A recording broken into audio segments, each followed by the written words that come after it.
नमस्ते, मैं डॉक्टर स्मिता अग्रवाल आपके सामने उपस्थित हूँ एक प्रेरणादायक कहानी सुनाने के लिए।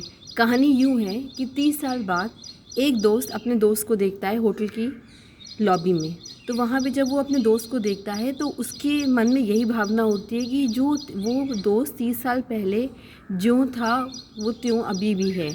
उसके हाव भाव में कोई भी बदलाव नहीं, वही मृदुल स्वभाव, वही साधारण वेशभूषा, वही उदारता, वही सभ्यता, सब कुछ वैसा ही है और बहुत ही विनीत और विनम्र वो अभी भी उसको दिखाई पड़ा। तो उसने उसको उस दोस्त ने कहा अपने विनम्र दोस्त से कि क्यों ना मैं आपको छोड़ दूं घर, चलो मेरे साथ, मैं आपको घर छोड़ देता हूँ। लेकिन घर छोड़ने के पीछे उसकी मंशा थी कि 30 साल बाद अपने दोस्त से मिले थे, क्यों ना हम उसको अपने वैभव को दिखाएं कि हमारे पास मर्सिडीज़ कार है। और इसलिए वो उसने दोस्त से आग्रह किया, पर दोस्त ने कहा कि नहीं, मैं चला जाऊँगा। और पार्किंग लॉट तक वो दोनों साथ साथ गए और जब वहाँ पे पहुँचे तो उसने देखा कि जो विनम्र दोस्त है वो अपनी साधारण कार में बैठ के घर चला जाता है। फिर उसके मन में आता है उसी दोस्त के कि मुझे अपने दोस्त को बहुत कुछ बताना है कि मैंने इतने सालों में क्या क्या अर्जित किया। तो वो दोस्त और विनम्र दोस्त और उसकी पत्नी को अपने घर डिनर पे बुलाता है। तो जब वो डिनर पे आता है तो वो अपना घर पूरा घुमा घुमा के दिखाता है। वहाँ पे जितनी आलीशान वस्तुएं हैं और विलास की जितनी भी संसाधन है सब वो दिखाता है। और पूरे घर में घूम घूम के अपने पूरा जो साज सज्जा है जो उसने इतने सलीके से करी होती है वो सब उसको दिखाता है। और जब डिनर के बाद लोग बैठते हैं तो वो ये बताता रहता है उसको कि मैं बहुत विदेश यात्रा करता हूँ और आए दिन विदेश जाता हूँ और मैं बहुत मतलब अपने सारे जो उसके जिसने उपलब्धि करी है वो सब बताने की कोशिश करता है। और मैं यहाँ पे मैं इस अजायब घर गया, मैं यहाँ पे इस विदेशी जगह में इस जगह घूमा, अपने पूरे एल्बम में वो एक एक चीज़ दिखाता है। वो विनम्र दोस्त उसकी प्रशंसा करता रहता है, वाह ये तो बहुत अच्छा है।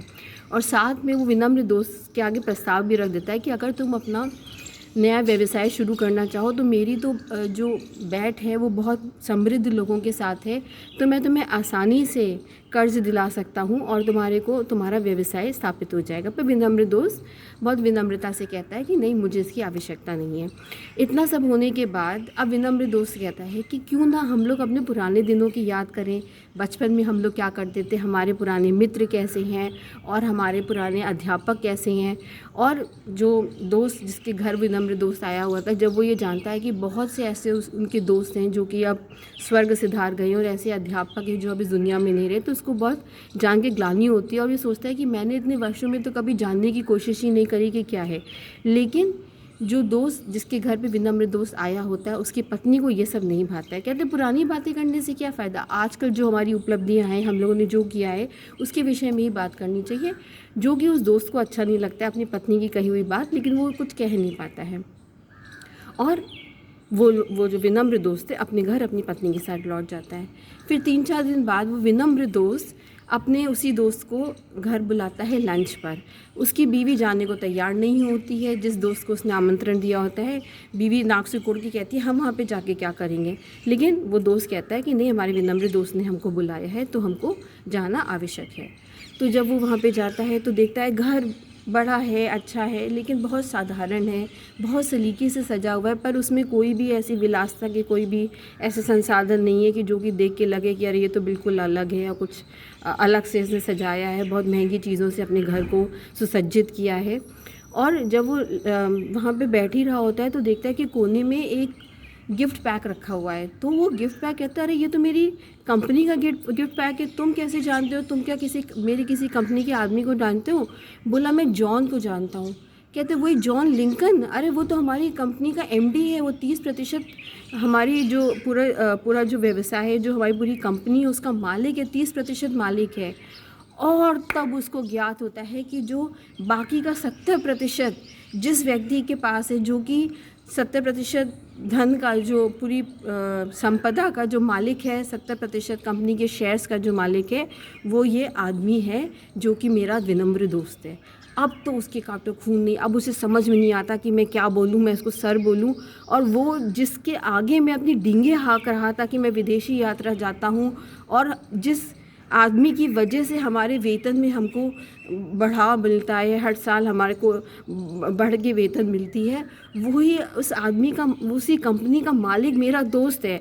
अब तो उसे कुछ समझ में ना आया वो क्या करे, किसी तरह भोजन करके वो जाता है और उसकी पत्नी रास्ते भर कुछ ना बोल पाती है, कुछ ना, क्योंकि और दोस्त समझ जाता है कि उसके मन में क्या चल रहा है।